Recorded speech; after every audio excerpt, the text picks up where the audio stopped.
آج بھی ہم میں سے بیشتر لوگ ہیں یا بہت سی رسومات بہت سے علاقوں میں ایسی ہیں جہاں پر عورت کو جو ہے اس کا صحیح مقام اور مرتبہ نہیں ملتا، یہاں تک کہ جائیداد میں جو اس کا حصہ ہے وہ بھی نہیں دیا جاتا، اور جائیداد کو صرف اپنے ہی اختیار میں رکھنے کے لیے عورت کی لڑکی کی شادی بھی نہیں کی جاتی غیر خاندانوں میں، یا اپنے خاندان سے ہٹ کر، یا اپنے یوں کہنا چاہیے کہ آپ اگر کسی بھی یہ نسل سے تعلق رکھتے ہیں، فرقے سے تعلق رکھتے ہیں، یا کسی اور کہنا چاہیے کہ آپ کا مسلک کوئی اور ہے، تو آپ اپنے مسلک کے علاوہ یا خاندان ہے اس کے حوالے سے آپ اپنے خاندان سے باہر لڑکیاں نہیں دیتے، اور ان میں اکثر میں وجوہات یہ بھی ہوتی ہے کہ اس کی جائیداد جو ہے وہ باہر کسی اور خاندان میں چلی جائے گی، اور بعض دفعہ یہاں تک ہوتا ہے کہ عورت لڑکی کی شادی تک نہیں کی جاتی صرف اس وجہ سے کہ اگر یہ شادی کر دی تو اس کی جائیداد کا حصہ جو ہے وہ چلا جائے گا۔ تو یہ ظالمانہ رویے اور ظالمانہ فعل جو تھے یا افعال جو تھے، یہ اس سے قبل اسلام سے قبل اپنائے جاتے رہے، پھر اسلام نے بہت کھلا انداز میں عورت کو اس کی وراثت کا حقدار قرار دیا اور اس کی وراثت میں حصہ رکھا۔ کہا ہے کہ والدین اور دوسرے رشتہ داروں کی جائیداد اور دولت میں عورت کا کوئی حق نہیں تھا، لیکن اسلام نے وراثت کا حق دے کر عورت کے معاشی مسئلے کو حل کیا۔ قرآن پاک میں ہے کہ عورتوں کے لیے بھی حصہ ہے، اس چیز میں ہے جس کو ماں اور باپ بہت نزدیک کے قرابت دار چھوڑ جاوے، خواہ وہ قلیل ہو یا کہ قصیر ہو۔ سورہ نساء میں یہ بات کہی گئی ہے۔ وراثت کے بارے میں آپ کو پتا ہے اور کیوں وراثت کا حق جو ہے ایک عورت کو دیا گیا۔ دیکھیں، عورت جو ہے اس کو معاشی مسائل کے بوجھ کے لیے اللہ تعالیٰ نے اس کے ساتھ اس کے ذمہ یہ جو ہے وہ فرض نہیں رکھا یا ذمہ داری نہیں رکھی کہ وہ روزی کما کر لائے گی اور گھر بھر کو چلائے گی، یا اپنے بچوں کی ذمہ داریاں پوری کرے گی، یا اپنے بہن بھائیوں کی ذمہ داریاں پوری کرے گی۔ اس کے لیے کوئی سختی عورت پر نہیں ہے، اور اگر وہ علم حاصل کر کے، تعلیم حاصل کر کے اپنے ماں باپ کا ہاتھ بٹانا چاہتی ہے، یا اپنے شوہر کا یا اپنے بچوں کی بہبود کے لیے کوئی کام کرنا چاہتی ہے، وہ اس کی رضا پر منحصر ہے، اور اس پیسے پر بھی اس عورت کا اپنا پورا اختیار ہے۔ اس پر کسی کا بھی زور زبردستی یا اختیار نہیں ہے کہ وہ اس سے اس پیسے کا طلبگار ہو جو وہ خود اپنی محنت سے کما کر لاتی ہے اور اپنی خوشی سے اپنے بہن بھائیوں پر یا اپنے گھر والوں پر خرچ کرتی ہے۔ اصل ذمہ داری مرد پر رکھی گئی ہے کہ وہ عورت کے معاشی مسائل کا جتنے بھی اس کے اخراجات ہیں وہ ساری ذمہ داری مرد اٹھائے گا۔ جب وہ اپنے ماں باپ کے گھر میں ہوتی ہے تو یہ ذمہ داری اس کے والد اور بھائیوں کی ہوتی ہے کہ وہ اپنی بیٹی کو، اپنی بہن کو، اپنی ماں کو جو ہے وہ گھر میں بیٹھ کر اس کے نان نطفے کا انتظام کریں، اس کے کھانے جائز حقوق اس کے پورے کریں، اور اس کے کھانا پینا کپڑے اور جو اس کی دیگر ضروریات جائز ضروریات ہیں ان کو وہ پورا کرے۔ یہ ذمہ داری والدین کے، باپ کی اور بھائی کی ہوتی ہے۔ جب وہ شادی اس عورت کی ہو جاتی ہے تو وہ اپنے شوہر کے گھر رخصت ہو کر جاتی ہے، اور وہاں پر اسی لیے اس کی ایک ذمہ داری جو ہے اس کے شوہر کے کانوں پر ڈالی جاتی ہے کہ اس وہاں پر وہ مرد جو شوہر ہے اس کا، اس کے ذمے اس کے سارے نام نصفے کے اخراجات اس کے ذمے ہوتے ہیں، جس سے مراد ہے اس کا کھانا پینا، اس کا لباس اور اس کی ضروریات زندگی، اس کی علاج معالجہ، اس کا اگر اور کوئی اخراجات جائز ہیں، ان سب کی ذمہ داری ایک مرد پر عائد کی گئی ہے، وہ اس کا شوہر ہوتا ہے۔ اگر وہ ان معاملات پہ اس کا اس کی ذمہ داریاں پوری نہیں کرتا اور وہ عورت خود ان چیزوں کے لیے خود ملازمت کے لیے جاتی ہے اور اپنے شوہر کی رضا سے ہی جاتی ہے یقیناً، تو اس پر بھی اس کے شوہر کو اس کا شکر گزار اور احسان مند ہونا چاہیے، کیونکہ یہ ذمہ داری اس عورت کی نہیں ہے کہ وہ باہر جا کر رزق کما کر لائے اور اس سے وہ اپنا گھر بھی چلائے اور اپنے بچوں کی ذمہ داریاں بھی پوری کرے۔ تو عورت کو جو وراثت کا حق دیا گیا ہے اسلام نے، اس کا وجہ یہی ہے کہ ایک عورت جو ہے وہ ایک جو ہے اس کو اس کے اوپر معاشی مسائل کا بوجھ نہ پڑے، بلکہ اس کے اوپر جو اصل ذمہ داریاں ہیں ان کو وہ پوری طرح نبھا سکے۔ یعنی کہ ایک عورت جو ہے جب وہ ماں باپ کے گھر میں ہوتی ہے تو وہ جو اس کے ذمہ ہے اپنے ماں باپ بہن بھائیوں کا کی دیکھ بھال کرنا، اپنے بھائی کی خدمت کرنا، اپنی ماں کی ذمہ داریوں میں اس کا ہاتھ بٹانا، تعلیم حاصل کرنا، اور اگر اسلامی تعلیمات اور دینی تعلیم کی طرف اس کی رغبت ہے جو ہونی چاہیے اور ہمیں پیدا کرنی چاہیے بچپن سے ہی تمام بچوں میں، نہ صرف لڑکی میں بلکہ لڑکوں میں بھی، تاکہ وہ اسلام کا جو اصل روح ہے اس کو وہ سمجھ سکے اور انسانیت کے درجے پر فائز ہوتے ہوئے وہ ایک کارآمد شہری اپنے ملک کے بھی اور دنیا کے لیے بھی ثابت ہوں۔ تو اس کے بعد جب وہ لڑکی اپنے گھر سے رخصت ہو کر اپنی شوہر کے گھر میں جاتی ہے، تب بھی اس کو وہاں پر پورا حق دیا گیا، مہر اس کا رکھا جاتا ہے، اور مہر کا مقصد بھی یہ ہوتا ہے کہ اس کے جو اس کے پر اگر کوئی مشکلات ہوں، مشکلات نہ بھی ہوں، تب بھی مہر اس کا حق ہے اس عورت کا جو رکھا جاتا ہے۔ اور یہ استطاعت پر رکھا جاتا ہے کہ ایک آدمی جو اس کا شوہر ہے اس کی استطاعت کتنی ہے، اس استطاعت کے مطابق اس عورت کا مہر رکھا جاتا ہے، تاکہ اگر اس کے ساتھ کوئی کسی کے کچھ مسائل کا اگر وہ شکار ہو تو وہ مہر اس کے کام آ سکے۔ تو یہ مہر کا مسئلہ الگ ہے کہ وہ معجل اور غیر معجل ہوتا ہے، مہر جو ہے وہ فرض طور پر ادا کرنا یا اس کی رضامندی سے معاف کروا لینا یا بعد میں ادا کرنا، یہ ایک الگ موضوع ہے، اس پر تو ہم بعد میں بات کریں گے۔ آج کا ہمارا تو موضوع صرف یہی ہے کہ ہم عورت کے درجات کی بات کر رہے ہیں جو اسلام نے اس کے لیے مختص کیے ہیں۔ تو عورت کے لیے اسی لیے اس کا وراثت میں حق رکھا گیا ہے، وراثت میں اسی لیے عورت کے لیے حق رکھا گیا ہے کہ وہ اپنے معاشی مسائل کی ذمہ داریاں جو ہیں وہ پوری طرح سے وہ پوری ہو سکیں، اور اس میں کسی بھی طرح کی کوئی ایسی نوبت نہ آئے کہ وہ صرف اپنے معاشی مسائل کو یا اپنی معاشی ذمہ داریوں کو پورا کرنے کے لیے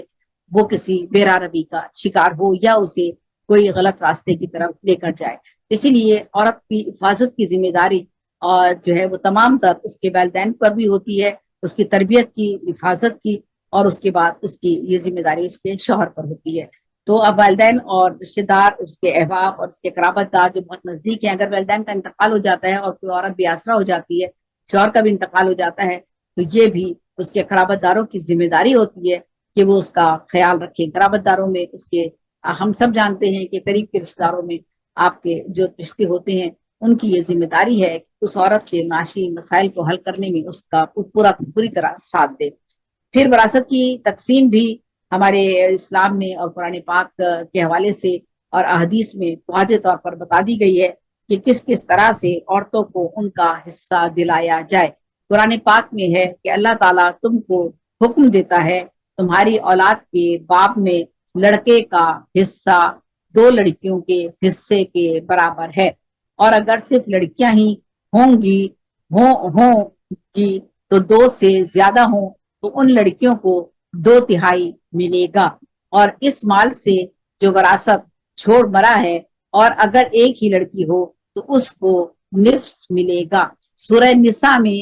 اس کی وضاحت کر دی گئی ہے کہ عورتوں کا یا خواتین کا یا لڑکی کا حصہ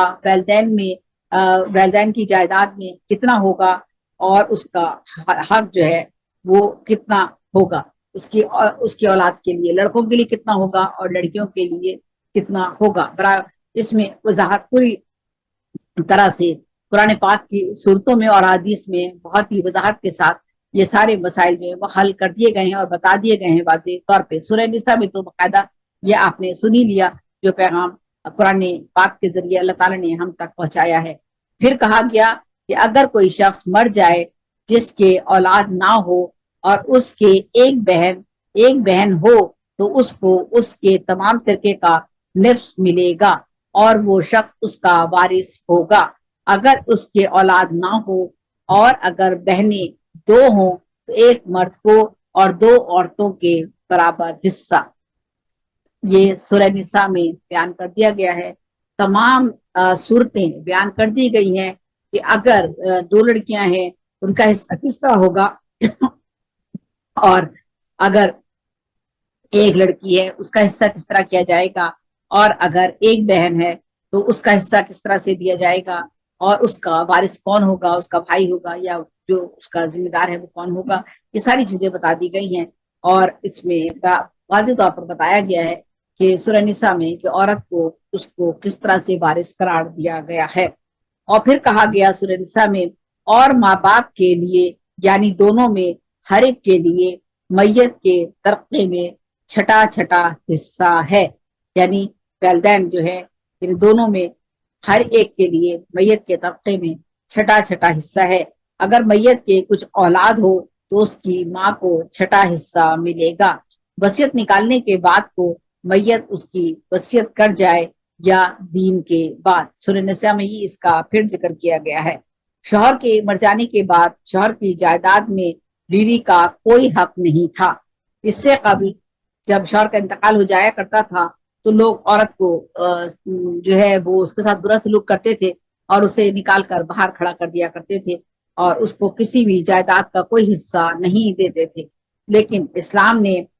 جو ہے یہ کہا کہ شوہر کے مر جانے کے بعد شوہر کی جائیداد میں بیوی کا حصہ ہوگا، یعنی جائیداد میں پہلے بیوی کا کوئی حصہ نہ تھا، لیکن اسلام نے حق زوجیت دے کر بسر اوقات کی راہ کھول دی، یعنی وہ اب عورت اپنی زندگی، شوہر کا اگر اچانک انتقال ہو جائے تو وہ عورت اپنی زندگی کس طرح گزارے گی یا اس کے لیے معاشی مسائل کا حل کیا ہوگا، اس کے لیے پھر قرآن پاک میں اور ہمارے اسلام نے اور احادیث کے ذریعے عورت کے لیے اس کی بسر اوقات کے لیے اس پر وراثت کا حق رکھ کر اسے زندہ رہنے کا حق دیا، تاکہ وہ شوہر کے مرنے کے بعد در بدر کی ٹھوکریں نہ کھاتی پھرے۔ قرآن پاک میں ہے کہ اور ان بیویوں کو چوتھائی ملے گا اس طرقے کا جس کو تم چھوڑ جاؤ گے، اگر تمہارے کچھ اولاد نہ ہو، اور اگر اولاد ہو تو ان کو تمہارے طبقے سے 8واں حصہ ملے گا۔ وصیت نکالنے کے بعد تم اس کی وصیت کر جاؤ یا دین کے بعد۔ النساء سورہ نساء میں یہ بات کہی گئی ہے۔ یہی نہیں بلکہ عورت کو شوہر کی طرف سے ایک مقررہ مہر بھی دلایا ہے جو آپس کے فیصلے سے مقرر کیا گیا ہے۔ اور قرآن پاک میں مہر کا جیسے میں نے بھی آپ سے ذکر کر ہی دیا ہے کہ قرآن مہر جو ہے وہ عورت کا حق ہے۔ ہم سمجھتے تھے کہ شاید مہر جو ہے وہ لینا اچھی بات نہیں ہے، لیکن نہیں، قرآن پاک نے باقاعدہ مہر کا حکم دیا ہے، اور یہ اسی لیے دیا ہے تاکہ عورت جو ہے وہ اس پر اس کے معاشی مسائل میں وہ مہر کی رقم اس کے لیے کام آ سکے۔ تو پھر کہا گیا کہ پھر جس طریق سے تم ان عورتوں سے منقطع ہوئے ہو سو ان کو ان کے مہر دو جو کچھ تم مقرر کر چکے ہو۔ سورہ نساء میں ہی پھر کہا گیا کہ تم نے جو ایک مہر مقرر کیا ہے ان عورتوں کے ساتھ تو تم ان عورتوں کو وہ مہر کی رقم ادا کرو۔ یہ باقاعدہ کہا گیا ہے۔ بہت سے لوگ یہ کرتے ہیں کہ مہر معاف کروا لیتے ہیں اور کہتے ہیں جی یہ معاف کیجیے گا، بہت غلط تصور ہے کہ اس وقت تو کہتے ہیں کہ جی شادی کر لو، مہر جتنا یہ کہہ رہے ہیں ٹھیک ہے، لڑائی جھگڑا نہ ہو رکھ لو، اور مہر بعد میں کس نے دینا ہے اور دیکھا جائے گا۔ بہت ہی غلط تصور ہے، اور اسلام کے اصولوں سے یہ روگردانی ہے۔ اس سے ہمیشہ بچیے، اس کے آپ گناہ گار ہوں گے۔ آپ نے مہر کی رقم وہی مقرر کرنی ہے، دونوں فرقین نے مل کر آپس میں جو استطاعت ہوگی اس کے شوہر کی استطاعت کے مطابق آپ اس کی مہر کی رقم جو ہے وہ مقرر کریں گے، اور وہ مہر کی رقم اسے آپ ادا کریں گے۔ اور یہ سوچنا کہ آپ کے پاس ہوتے ہوئے رقم یا ہوتے ہوئے آپ صاحب جائیداد ہوتے ہوئے آپ اس کا حق اسے نہیں دیں گے تو یہ اللہ تعالیٰ کے حکم سے روگردانی ہوگی۔ اور تم لوگ بیویوں کو ان کے مہر خوش دلی سے دے دیا کرو۔ سورہ نساء نے پھر کہا کہ تم ان کے مہر خوش دلی سے دے دیا کرو، اور اگر تم لوگ بیویوں کو طلاق دو قبل اس کے کہ ان کو ہاتھ لگاؤ اور اس کے لیے کچھ مہر بھی مقرر کر چکے تھے تو جتنا تم نے مقرر کیا ہو اس کا نصف ہے۔ سورہ بقرہ میں یہ پھر کہا گیا، اس مہر کے حوالے سے بات کی گئی، اور ان کو ان کے مہر قاعدے کے موافق دے دیا کرو اس طرح کہ وہ منقوہ بنائی جائیں۔ سورہ نساء میں اس کا پھر ذکر کیا گیا، مرد بدچلن ہو یا اس میں کوئی مرض معتدی ہو اور یا وہ عورت پر ظلم کرتا، کوئی ایسا مرض جو کسی دوسرے کو لگ جاتا ہے۔ بہت سے امراض ایسے ہیں جو ایک شخص سے دوسرے شخص تک منتقل ہوتے ہیں، تو ایسی حالت میں اگر شوہر کو کوئی ایسا مرض ہے، اللہ نہ کرے کسی کے ساتھ ایسا ہو، لیکن اکثر دھوکہ بازی میں بھی لوگ اس طرح سے حرکتیں کر گزرتے ہیں. اور مثلاً جیسے کہ ایڈس کی بیماری ہے، یا یوں کہا جائے کہ خون کی ایسی بیماری جو دوسروں میں منتقل ہوتی ہے یا آگے اولاد میں جا کر منتقل ہوتی ہے، اور آپ جانتے بوجھتے آپ شادی کرتے اپنے بچوں کی، اپنے لڑکوں کی، تو اس کے وہ جو ہے وہ ناجائز ہے. اور اس لیے کہا گیا ہے کہ مرد اگر بدچلن ہو، اگر ایک مرد بدچلن ہے، بدچلن کا مطلب تو آپ سبھی جانتے ہیں کن صورتوں میں یہ بات کی جا رہی ہے، یہ میں بھی آپ کو بتاتی ہوں. تو اگر کہا ہے کہ مرد بدچلن ہو، یا اس میں کوئی ایسا مرض ہو جو آپ کو عورت کو لگ سکتا ہو، یا وہ عورت پر ظلم کرتا ہو، یا وہ نان و نطفہ نہ دیتا ہو، یا وہ روپوش ہو گیا ہو، ان تمام وجوہات پر عورت کو کوئی حق نہ تھا کہ عورت اسے چھوڑ کر دوسری شادی کرے، بلکہ اپنی زندگی اسی شوہر کے ساتھ وابستہ رکھے. لیکن اسلام نے خلا اور تفریق کی اجازت دے کر عورتوں کو ظلم، بے کسی، بے بسی سے نجات دی. قرآن پاک میں ہے کہ اگر تم لوگوں کو یہ احتمال ہو کہ دونوں ضوابط خداوندی کو قائم نہ کر سکیں گے تو دونوں پر کوئی گناہ نہ ہوگا اس مال میں جس کو دے کر عورت اپنی جان چھڑا لے. سورہ بقرہ میں یہ کہا گیا ہے. اور اسلام کی میں بات کر رہی ہوں کہ اسلام میں عورت کو کیا درجہ دیا گیا ہے، اور اسلام نے عورت کے درجے کو کتنا بلند کیا ہے، اور ان کو اس ظلم سے، تکلیف سے، کرب کی زندگی سے کس طرح اسلام نے نجات دلائی ہے. اسلام سے قبل اکثر یہ ہوتا تھا کہ لوگ بدچلن ہوتے تھے، بد کردار ہوتے تھے، اور عورت مجبور تھی اس شخص کے ساتھ اپنی زندگی گزارنے کے لیے. دیکھیں بہت سارے واقعات اب بھی ایسے ہوتے ہیں، کیونکہ ہم اسلام کی جو اصل روح ہے اس سے بہت دور ہو چکے ہیں، اور اسلام کے جو اصول و ضوابط ہیں ان کو سمجھنے کی کوشش ہی نہیں کرتے، اور ہم عورت پر ظلم کرتے ہیں. پھر ہمارے کچھ مسائل اس طرح کے ہیں کہ شادیوں کے مسائل ہیں، شادی نہیں ہو پاتی ہے لڑکی کی، تو مجبور ہو کر وہ لڑکی ایسے لوگوں کے ساتھ رہنے پر جو ہے وہ زبردستی جو ہے وہ مجبور کر دی جاتی ہے، جن کے بارے میں واضح طور پر اسلام نے کہہ دیا ہے کہ اگر مرد بدچلن ہے، بد کردار ہے، اس کو کوئی ایسا مرض ہے جو عورت کو لگ سکتا ہے، یا وہ عورت پر ظلم کرتا ہے، یا وہ عورت کا نان و نطفہ نہیں دیتا ہے، یا وہ کہیں پر غائب ہو گیا ہے. بہت سے لوگ شادی کرتے ہیں، نکاح کرتے ہیں، ملک سے باہر چلے جاتے ہیں یا کسی اور جگہ چلے جاتے ہیں، واپس اپنی بیوی کی طرف مڑ کر بھی نہیں دیکھتے اور غائب ہو جاتے ہیں، اور اس عورت کو بھی اپنے نام پر بٹھا کر رکھتے ہیں اس لڑکی کو، اور اس کو آزاد بھی نہیں کرتے تاکہ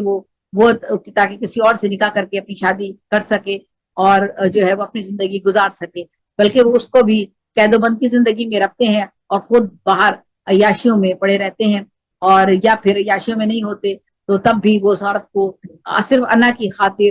قید رکھتے ہیں، اور اس کے حقوق ادا کرنے کے بجائے اور اس کا نام نطفہ دینے کے بجائے خود جو ہے وہ اس پر ظلم کرتے ہیں. تو ایسے حالات میں ہمارے مذہب نے ایک عورت کو خلا کی اجازت دی ہے. یعنی وہ عورت اگر سمجھتی ہے کہ اس شخص کے ساتھ اس کا نباہ نہیں ہو سکتا ان وجوہات کی بنا پر کہ وہ ظالم ہے، ظلم کرتا ہے، اس کے ساتھ برا سلوک کرتا ہے، اور اس کو کوئی ایسا مرض ہے جو اس کو لگ سکتا ہے، اس کے بچوں میں منتقل ہو سکتا ہے، یا وہ شخص بعد میں پتا چلا کہ بدچلن تھا، بد کردار ہے، اور وہ جو ہے نہ صرف ایک عورت پر اکتفا کرتا ہے بلکہ وہ عورتوں کا گرویدہ ہے اور عورتوں کے ماحول میں خوش رہتا ہے اور وہ ان کے ساتھ رنگ رلیاں مناتا ہے. تو ایسے مرد سے نجات حاصل کرنا، یا وہ عورت کو نام نطفہ یعنی اس کے اخراجات بھی پورے نہیں کرتا. یعنی ضروری نہیں ہے کہ وہ صرف آپ کو پیسے دے رہا ہے. ایک شخص جو ہے مرد شوہر جو ہے وہ اپنے پیسے دے کر کہتا ہے، ایک بات سنتے ایسی بھی ہوتی ہیں کہ شوہر جو ہے وہ آپ کو پیسے دے رہا ہے، خرچہ دے رہا ہے، اچھا خاصا امیر ہے، پیسے والا ہے، دولت والا ہے، وہ آپ کو دیے جا رہا ہے، پیسے دیتا ہے، اور وہ اس کے باوجود وہ آپ کو باقی چیزیں آپ کے حقوق ادا نہیں کرتا، تو عورت کو یہ پورا اختیار ہے کہ وہ خلا لے لے. یہ اختیار صرف اسلامی تعلیمات میں عورت کو دیا گیا ہے. اس سے پہلے عورت کو یہ اختیار حاصل نہیں تھا، چاہے وہ مرد اس کے ساتھ اس کو ظلم کرتے کرتے اس کو قتل کر دے، اس کو مار دے، اس کے گھر والے اسے جلا دیں، اس کے ساتھ بدسلوکی کرے، یا اس مرد کو کوئی بھی بیماری ہو، وہ مرد عورت میں بھی منتقل ہو جائے، یا وہ شخص جو ہے اس عورت کو ایک پائی پائی کو ترسا دے، اس کو نانصفہ تو بہت دور کی بات، وہ اس کو جو اس کے حقوق ہے وہ ادا نہ کرے، اس کے ازدواجی حقوق کو بھی اس کو مد نظر نہ رکھے، اور اپنے آشائشات اور آرام میں پڑا رہے۔ تو یہ ساری چیزیں پہلے دوسرے مذاہب میں روا رکھی جاتی ہیں، لیکن اسلام نے یہ حق دیا ہے عورت کو ایک انسانیت کے مرتبے پر اسے فائز رکھتے ہوئے، بلکہ اسے اتنا بڑا مرتبہ دیا کہ اس کے قدموں کے نیچے زمین رکھ دی۔ اور یہ عورت ہی ہے جو اتنی بڑی قربانی دیتی ہے کہ یہ بہت ساری باتیں برداشت کرنے کے باوجود، یہ سب چیزیں اس کے ساتھ ہوتی ہیں، تب بھی وہ برداشت کرتے ہوئے صرف اپنے بچوں کی خاطر وہ اسی مرد کے ساتھ زندگی گزارنا پسند کرتی ہے، اور وہ خلا نہیں لیتی۔ آج بھی ہمارے درمیان ایسی سینکڑوں عورتیں موجود ہیں جو کہ ان تمام باتوں کے ہونے کے باوجود اسی شخص کے ساتھ زندگی گزارنے پر مجبور بھی ہیں، بےکس بھی ہیں، اور جو ہے وہ کرب و اذیت کی زندگی گزار رہی ہیں، رات دن تانے و تشنے برداشت بھی کرتی ہیں، لیکن صرف اپنے بچوں کی خاطر وہ یہ قربانی دیتی ہیں کہ ان کے بچوں کی زندگیوں پر برا اثر پڑے گا۔ تو ایسی عورتوں کو تو ہم سلام پیش کرتے ہیں، اور اللہ تعالیٰ نے یقیناً ایسی عورتوں کے لیے یقیناً جنت تو اس کے قدموں کے نیچے جب رکھ دی ہے، تو ان عورتوں کے لیے بھی یقیناً جنت ہوگی جو ایسے مردوں کے ساتھ گزر بسر کرتی ہیں۔ ٹھیک ہے، تو پھر آگے کہا گیا ہے کہ قرآن پاک میں ہے کہ اگر تم لوگوں کو یہ احتمال ہو کہ دونوں ضوابط خدابندی کو قائم نہ رکھ سکیں گے، دونوں میاں بیوی ایسے تعلقات کو قائم نہیں رکھ سکیں گے، تو دونوں پر کوئی گناہ نہیں ہوگا، دونوں ایک دوسرے سے الگ ہو جائیں اس مال میں جو اس کو دے کر عورت اپنی جان چھڑا لے، یعنی جو ہے وہ عورت خلا کا حق رکھتی ہے اور وہ خلا لے سکتی ہے۔ یہ اسلام نے عورت کو درجہ دیا، اس سے قبل یہ عورت کے پاس اختیار نہیں تھا، مرد جو چاہے وہ اس کے ساتھ ظلم کر سکتا تھا۔ تو آپ دیکھیں یہ سورہ بقرہ میں کہا گیا ہے ان دونوں میاں بیوی میں کشاکش کا اندیشہ ہو تو تم لوگ ایک آدمی جو تفسیہ کرنے کی لیاقت رکھتا ہو مرد کے خاندان سے بھیجو، اور ایک آدمی جو تفسیہ کرنے کی لیاقت رکھتا ہو عورت کے خاندان سے بھیجو۔ سورہ نساء میں کہا گیا ہے کہ ایسے معاملات اگر سامنے آ جائیں تو اس کا تصفیہ کرانے کے لیے جو ہے وہ ایک آدمی مرد کے خاندان سے اور ایک آدمی عورت کے خاندان سے بھیج دیا جائے اور اس معاملے کا تصفیہ کروا دیا جائے۔ اگر کسی طرح زنوں شوہر کی خون نہ ملے اور مرد کی طرف سے ادائے حق میں قصور ہو تو اس وقت سب لوگ مل کر عورت سے کچھ پھروائیں اور عورت کو راضی کر کے طلاق دلوا دے۔ پھر کہا گیا کہ اگر مرد اور عورت کے درمیان دونوں کا مزاج نہیں مل رہا ہے اور مرد کی طرف سے جو ادائے حق ہے، حقوق ہے، وہ بھی وہ ادا نہیں کر رہا، عورت کے حقوق اگر وہ ادا نہیں کرتا جو اس پر قرآن پاک نے اور ہمارے اسلام نے اس پہ نافذ کیے ہیں کہ وہ عورت کی اس کے اوپر جو ذمہ داریاں ہیں اگر وہ پوری نہیں کرتا تو پھر اس کو جو ہے مرد کو راضی کر کے عورت کو طلاق دلوا دے، اور اس عورت کو خلا کا حق ہے اور وہ اس کو خلا لے لے۔ تو یا اگر وہ اپنے آپ کی اصلاح کر سکتا ہے اور تصفیے کی کوشش سے اس میں بہتری آ سکتی ہے تو پہلے تو اسی کی کوشش کرے، اگر نہیں ہو سکتا تو عورت اگر راضی ہے تو عورت کی رضامندی سے اس کو خلا دلوا دیا جائے، تاکہ وہ ساری زندگی سسک کر دم توڑنے سے بہتر ہے کہ وہ اپنی زندگی جو ہے اپنے طریقے سے گزار سکے اور کسی نیک اور شریف آدمی کے ساتھ وہ اپنی زندگی کا باقی سفر طے کرے۔ تو کہا گیا کہ اگر کسی طرح زن و شوہر کو خون نہ ملے تو زن و شوہر کی خون نہ ملے، مزاج نہیں ملے، مرد کی طرف سے ادائے حق میں قصور ہو، یعنی جو اس کے حقوق ہے، ازدواجی حقوق ہیں اور جو باقی حقوق ہیں وہ بھی اس کی وہ ادا نہیں کرتا، تو اس وقت سارے لوگ مل کر عورت سے اور پھر مرد سے اس کو راضی کر کے اسے طلاق دلوا دیں، اور اس کو خلا کہتے ہیں۔ اگر دونوں طرف سے سختی ہو تو ہر جانب سے پنج مقرر کر کے اصلاح اور تصفیہ کی پہلے کوشش کریں، اور تصفیہ نہ ہو سکے تو تفریق کرا دی جائے۔ اس کے لیے مسلمان حاکم ہونا ضروری ہے، جو ان معاملات کا فیصلہ کرے. جو ان معاملات کا فیصلہ کر رہا ہے اس کے لیے بھی بہت ہی باکردار ہونا، مسلمان ہونا، دیندار ہونا، دین کے اصول و ضوابط کا جاننا بہت ضروری ہے. آپ خاندان سے 2 افراد تو لیتے ہیں، عورت کی طرف سے بھی مرد کی طرف سے، لیکن وہ دینی تعلیمات سے بے بہرا ہیں، انہیں پتہ ہی نہیں ہے کہ دینی تعلیمات کیا ہے، اور وہ فیصلہ کرنے کے لیے آ جاتے ہیں. تو ایسے لوگ نہیں، بلکہ آپ کو ایسے لوگوں کا انتخاب کرنا پڑے گا تصفیہ کرانے کے لیے. جو پنچ آپ مقرر کریں گے، اگر 5 لوگ مقرر کرتے ہیں اور تو ان کے لیے آپ نے دیکھنا ہے کہ وہ مسلمان جو ہے وہ کتنا دیندار ہے، کتنا باکردار ہے، کتنا اصول و ضوابط کو اسلام کے جانتا ہے. شوہر کے مر جانے کے بعد عورت کو تا زندگی دوسری شادی کرنے کی اجازت نہیں تھی. یعنی شوہر کا انتقال ہو جاتا تھا تو بہت سے جو ہے دیگر مذاہب میں عورت کے لیے یہ اجازت نہیں تھی کہ وہ دوسری شادی کر سکے. تو بہت سے ایسا ہوتا ہے، اللہ تعالیٰ کی طرف سے ہوتا ہے، زندگی اور موت کا فیصلہ تو رب کریم کرنے والا ہے. بہت دفعہ ایسا ہوتا ہے کہ اچانک روڈ کا ایکسیڈنٹ ہوا، یا اچانک کوئی بڑی بیماری ڈائگنوز ہو گئی اور شوہر کا انتقال ہو گیا، بیوی جوان ہے. جوان بوڑھے کا تو یہ ذکر ہی نہیں کیا گیا، سب کو اختیار دیا ہے اسلام نے، لیکن اگر وہ جوان ہے اور اس کی پوری زندگی آگے پڑی ہے تو اس کو یہ حق دیا گیا کہ وہ دوسری شادی کر لے. اس میں یہ کہیں نہیں کہا گیا کہ وہ عورت جو ہے وہ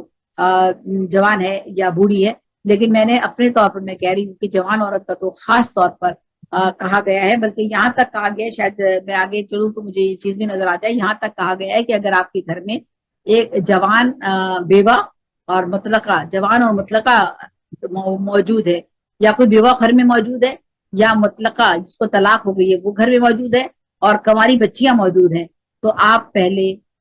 جو ہے وہ ان کے نکاح کا بندوبست کریں جو طلاق یافتہ گھر میں آ گئی ہیں یا جو بیوہ ہو گئی ہیں، ان کا بندوبست کریں. اس کے بعد کنواری بچیوں کا بندوبست کریں. اس بات میں بھی بہت بڑی مصلحت ہے، اور وہ مصلحت یہ ہے کہ عورت کو بے راہ روی سے بچایا جائے. وہ عورت جو ایک ایسی زندگی گزار رہی تھی جس میں وہ ایک شخص کے ساتھ وابستہ تھی جو اس کا شوہر تھا، اور اچانک اس کا شوہر یا تو انتقال کر گیا یا اس سے علیحدگی ہو گئی کسی وجوہات کی بنا پر، اور وہ اب عورت واپس آ گئی ہے. تو اب اس عورت کو پہلے اس کے لیے آپ نے بندوبست کرنا ہے کہ اس کی شادی کر دی جائے تاکہ بے راہ روی سے وہ بچ سکے، اور کوئی ایسی چیز نہ ہو کہ وہ سوچے کہ اب مجھے زندگی اسی طرح تنہا گزارنی ہے اور میرا زندگی میں اب کوئی مرد میری زندگی میں شامل نہیں ہوگا، تو وہ پھر لامحالہ اپنی نفسانی خواہشات کی تکمیل کے لیے کسی برے راستے کی طرف جا سکتی ہے. اسی لیے اسلام نے اجازت دی ہے اور کہا ہے کہ مطلقہ اور بیوہ کی شادی کے لیے آپ جو ہے وہ انتظام کریں، اس کے بڑے گھر میں انتظام کریں. بہرحال ہم آگے بڑھتے ہیں کہ اور شوہر کے مر جانے کے بعد عورت کو تا زندگی دوسری شادی کا حق نہیں تھا، اجازت نہیں تھی، لیکن اسلام جو سراپا رحمت ہے، اس سے یہ کب گوارا تھا کہ عورت اپنی زندگی کی بہت سی بہاریں بغیر مرد کے روتے سسکتے کربناک زندگی کے ساتھ اور دکھوں کے ساتھ گزار دے، اور اس لیے عقد ثانی کی اجازت دے کر عورت کی زندگی میں شادابی پیدا کر دی گئی. یعنی عورت کو دوسرے نکاح کی اجازت دے دی گئی، دوسری شادی کی اجازت دے دی گئی. یہ اسلام نے عورت کو اجازت دی کہ اگر اس کو طلاق ہو جاتی ہے یا وہ بیوہ ہو جاتی ہے تو اس کو دوسری شادی کا پورا حق ہے اور اس کو بھی شادی کر دی جائے. قرآن پاک میں کہا گیا، اور تم میں سورہ نور میں کہا گیا ہے، اور تم میں جو بے نکاحی ہیں ہوں تم ان کا نکاح کر دو، اور تم میں جو بے نکاحی یعنی جن کا نکاح نہیں ہوا ان کا تم نکاح کر دو. یہ سورہ نور میں کہا گیا ہے. آپ دیکھیں کہ قرآن پاک کس طرح بار بار اللہ تعالیٰ کے احکامات ہم تک پہنچا رہا ہے. پھر رسول اللہ صلی اللہ علیہ وآلہ وسلم نبی آخر زمان فرماتے ہیں کہ اے علی رضی اللہ عنہ 3 کاموں میں دیر نہ کرنا. یہ رسول اللہ صلی اللہ علیہ وآلہ وسلم کا فرمان ہے کہ انہوں نے کہا کہ اے علی 3 کاموں میں دیر نہ کرنا. نماز فرض کا واجب وقت آوے،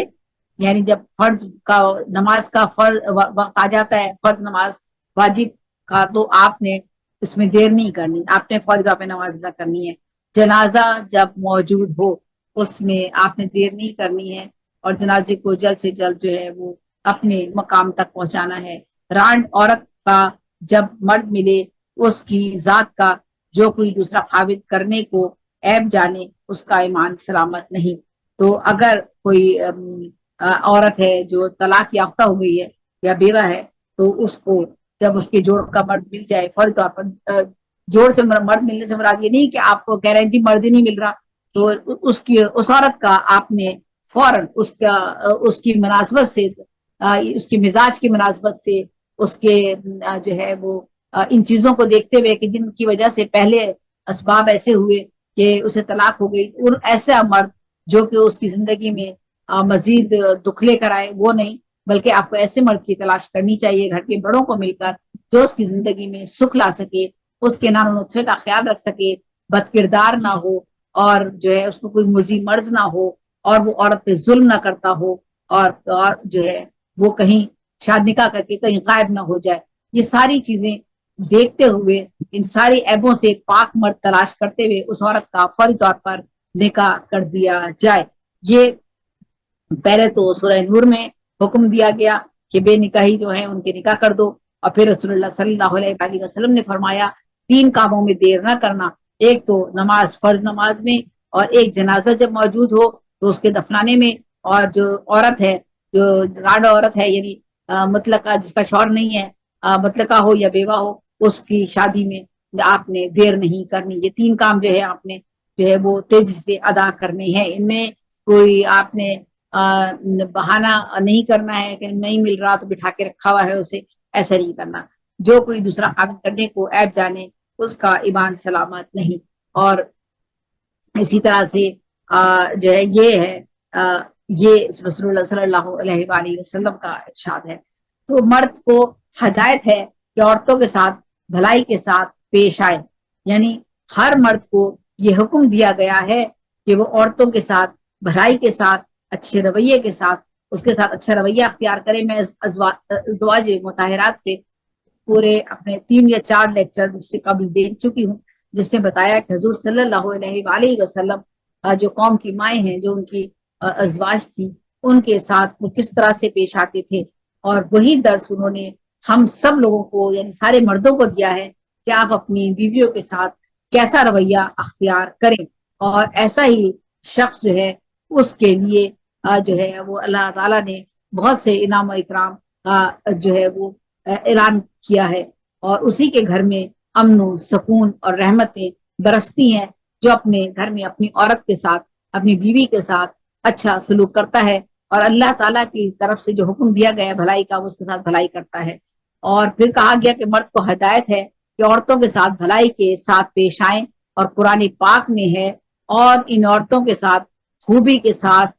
گزارو، ان کا گزارا کرو،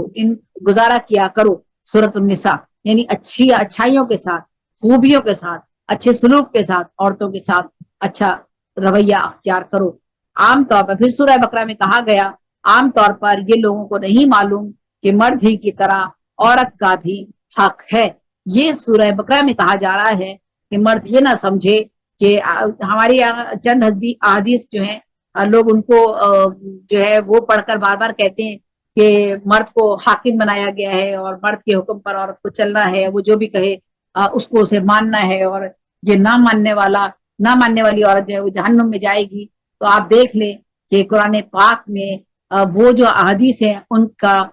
جو حوالہ ہے وہ کن حوالوں کے تحت اور کس طرح ان کی وضاحت کی گئی ہے، میں اس حوالے سے بھی ضرور بات کروں گی کہ ہمارے شوہر کے کیا حقوق ہیں، اور عورت کو کون سے ان حقوق کی کس طرح پاسداری کرنی چاہیے۔ وہ تو ایک الگ ٹاپک ہے، الگ موضوعات ہیں ہمارے، لیکن یہاں پر میں یہ بات کہہ رہی ہوں کہ قرآن پاک نے بار بار عورت کے حقوق کو جو ہے ان کو بہت زیادہ اہمیت دی ہے، اور شوہر کو اس بات کا حکم دیا ہے کہ وہ عورت کے ساتھ اچھا سلوک کرے، اچھا برتاؤ کرے، اور اچھے برتاؤ میں جو 4 اہم باتیں بتائی ہیں ان کو آپ مد نظر رکھیے گا۔ عام طور پر لوگوں کو نہیں معلوم، جیسے کہ میں نے بتائی دیا کہ مرد کی طرح عورت کو بھی اللہ تعالیٰ نے پورے حقوق دیے ہیں، اور قرآن پاک میں ہے کہ عورتوں کے بھی حقوق ہیں، جو کہ مثل انہی حقوق کے ہیں جو ان عورتوں پر ہیں آیت کے موافق۔ سورہ بقرہ میں کہا گیا ہے کہ عورتوں کو بھی وہی حقوق دیے گئے ہیں، اسی طرح حقوق دیے گئے ہیں جس طرح مردوں کے لیے بھی